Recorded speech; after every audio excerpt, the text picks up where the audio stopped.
Amados, nesta hora eu gostaria de meditar com vocês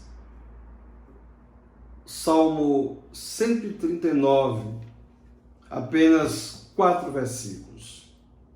O salmista, ele começa dizendo assim: Senhor, Tu me sondas e me conheces, sabes quando me sento e quando me levanto.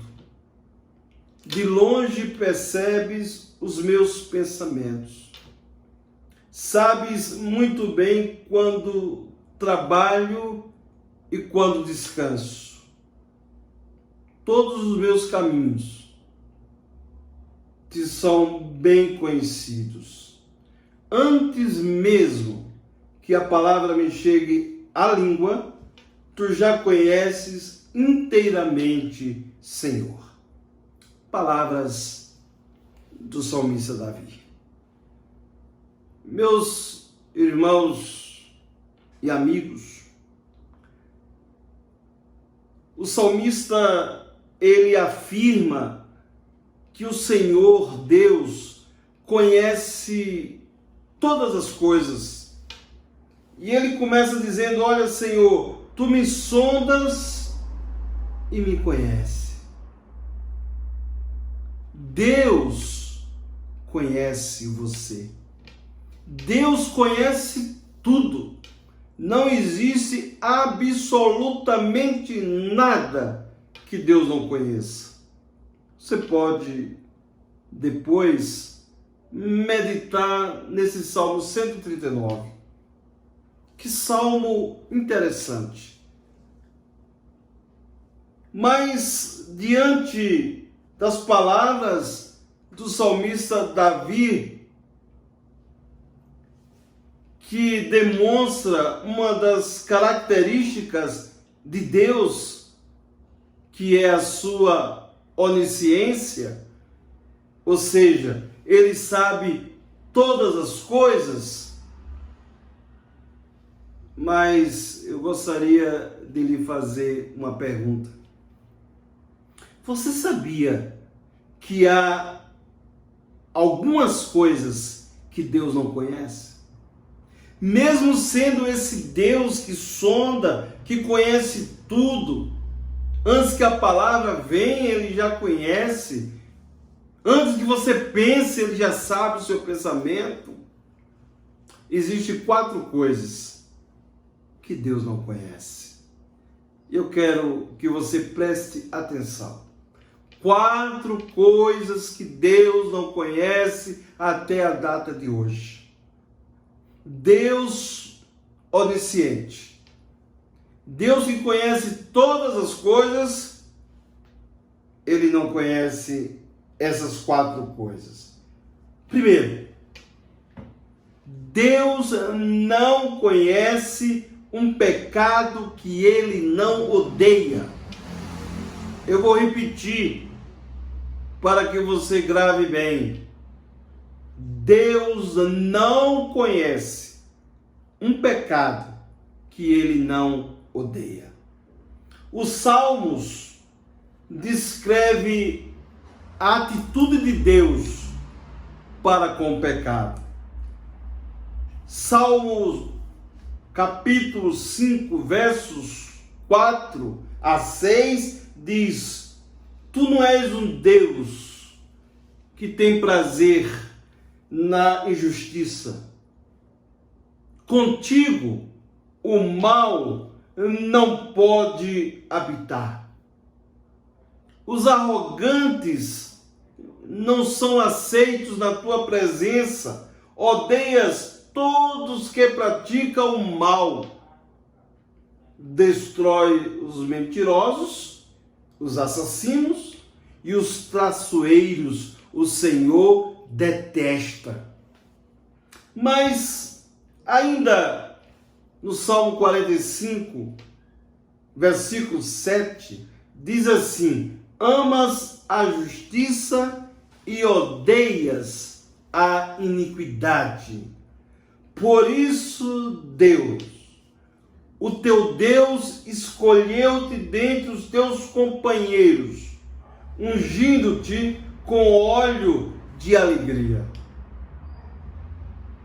Provérbios, capítulo 6, versos 16 a 19 diz: há 6 coisas que o Senhor odeia, 7 coisas que ele detesta: olhos altivos, língua mentirosa, mãos que derramam sangue inocente, coração que traça planos perversos, pés que se apressam para fazer o mal,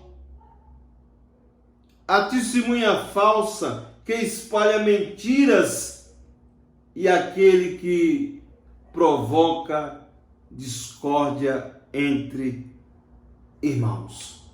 Deus odeia mesmo os pequenos pecados que às vezes achamos que são triviais. São pecadinhos. Mas Deus odeia. Zacarias, capítulo 8, versículo 17 diz: não planeje no íntimo o mal contra o seu próximo, e não queira jurar com falsidade, porque eu odeio todas essas coisas, declara o Senhor. E aí nós podemos perguntar: que atitude então devemos ter para com o pecado, já que Deus odeia o pecado? Pesados, o Salmo 119, o versículo 104 diz: ganho entendimento por meio dos teus preceitos, por isso odeio todo caminho de falsidade.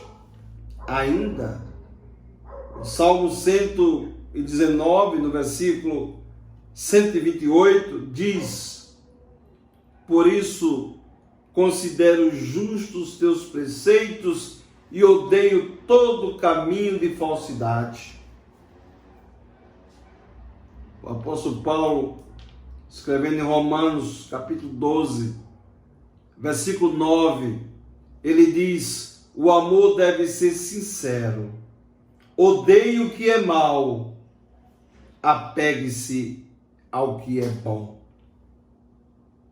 Salmo 101, verso 3 diz: repudiarei todo mal, odeio a conduta dos infiéis, jamais me dominará.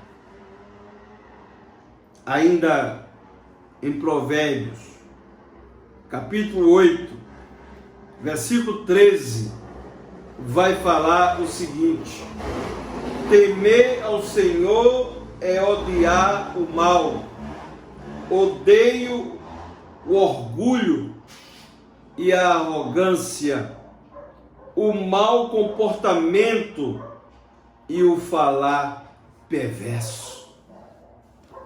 Então, essa é a nossa atitude diante do pecado. Como Deus odeia o pecado, eu também tenho que odiar o pecado. Eu também tenho que fugir do pecado. Segunda coisa que Deus não conhece. Deus não conhece um pecador que ele não ama. Tão intensamente quanto Deus odeia o pecado, tão intensamente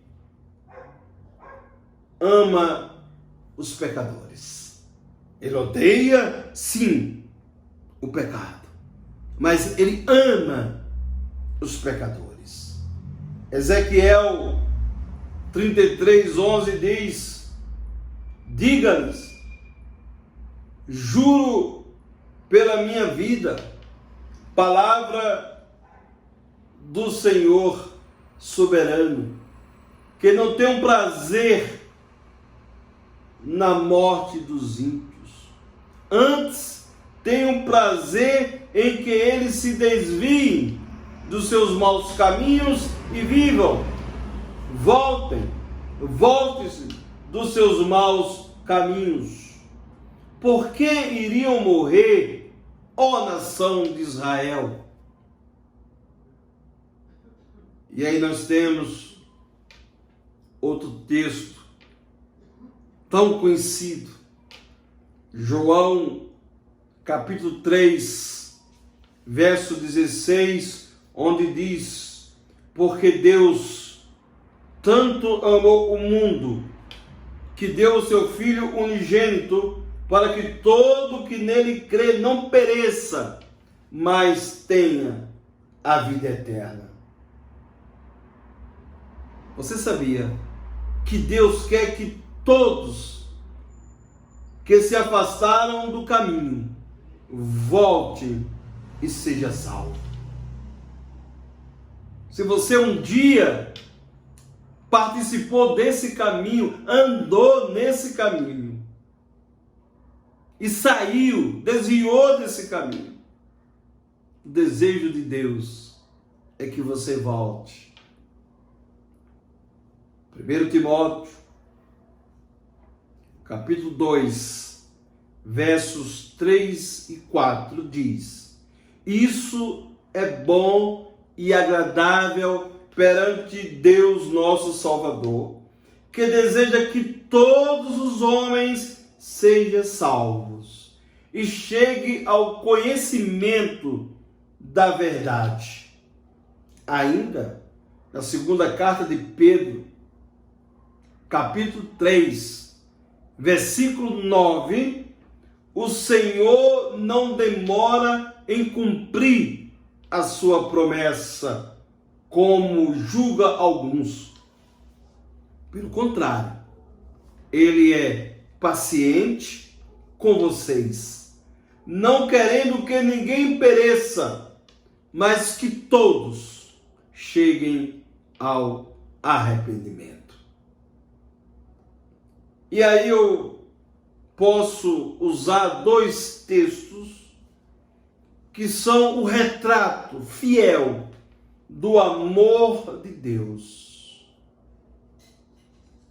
Um texto está em Lucas, capítulo 15, versos 4 a 7, que diz assim: qual de vocês, que possuindo 100 ovelhas e perdendo uma, não deixa as 99 no campo e vai atrás da ovelha perdida até encontrá-la?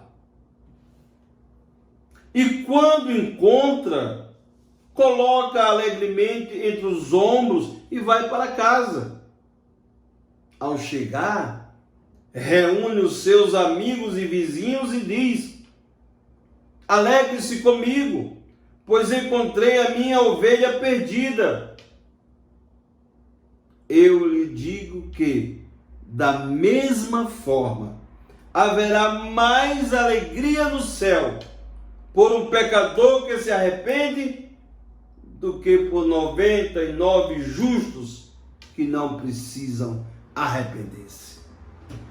O segundo texto está também em Lucas, capítulo 15, versos 20 a 24. A seguir, levantou-se e foi para o seu pai.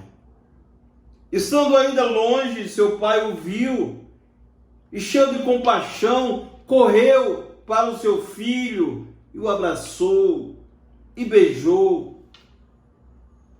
O filho lhe disse: pai, pequei contra o céu e contra ti.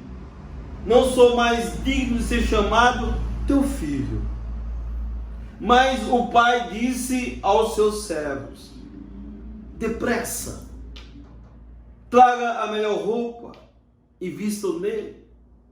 Coloque um anel em seu dedo e calçados em seus pés. Traga o novilho gordo e matemo-lo. Vamos fazer uma festa e comemorar. Pois esse meu filho estava morto e voltou à vida. Estava perdido e foi achado. E começaram a festejar. Por isso, Deus enviou seu filho para fornecer um meio para a salvação dos pecados. Romanos, capítulo 5, versículo 8 diz que: mas Deus demonstra seu amor por nós. Cristo morreu em nosso favor quando ainda éramos pecadores. Primeira carta de João, capítulo 4, versículo 12 diz: ninguém jamais viu a Deus. Se nos amarmos uns aos outros, Deus permanece em nós e o seu amor está aperfeiçoado em nós.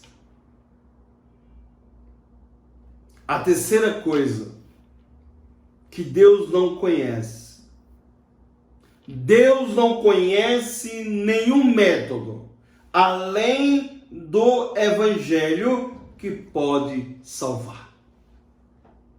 Não existe outro meio de salvação a não ser via o Evangelho.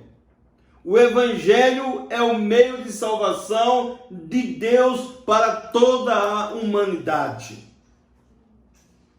Romanos, capítulo 1, versículo 16, o apóstolo Paulo diz: não me envergonhe do Evangelho, porque é o poder de Deus para a salvação de todo aquele que crê, primeiro do judeu, depois do grego.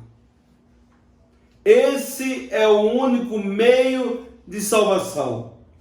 Nele devemos permanecer fiéis e perseverar.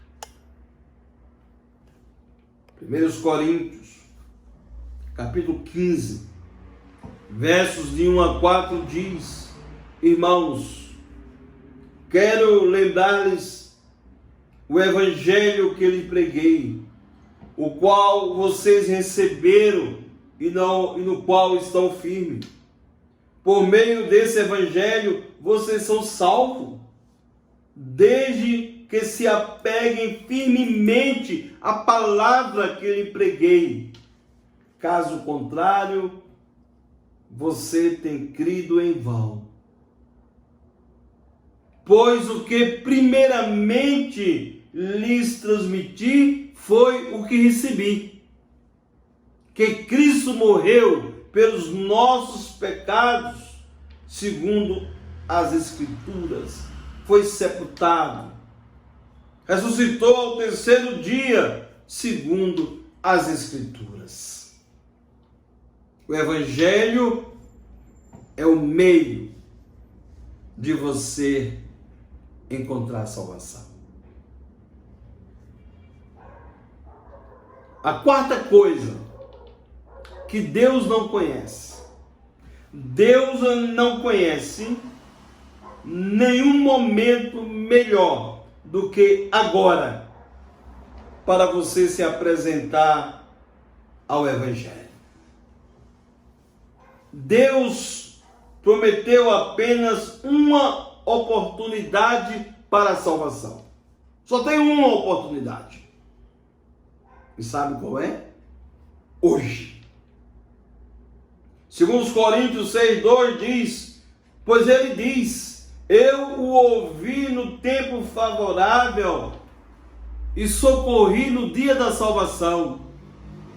Digo-lhes que agora é o tempo favorável, agora é o dia da salvação. Tiago, capítulo 4, versículo 14 diz: vocês nem sabem o que lhe acontecerá amanhã. Que é a sua vida? Vocês são como a neblina que aparece por um pouco de tempo e depois se dissipa. Os cristãos não devem ficar atentos com sua salvação.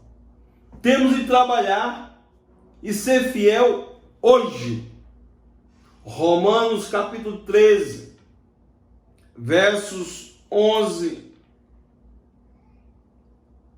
a 14 diz: façam isso, compreendendo o tempo em que vivemos.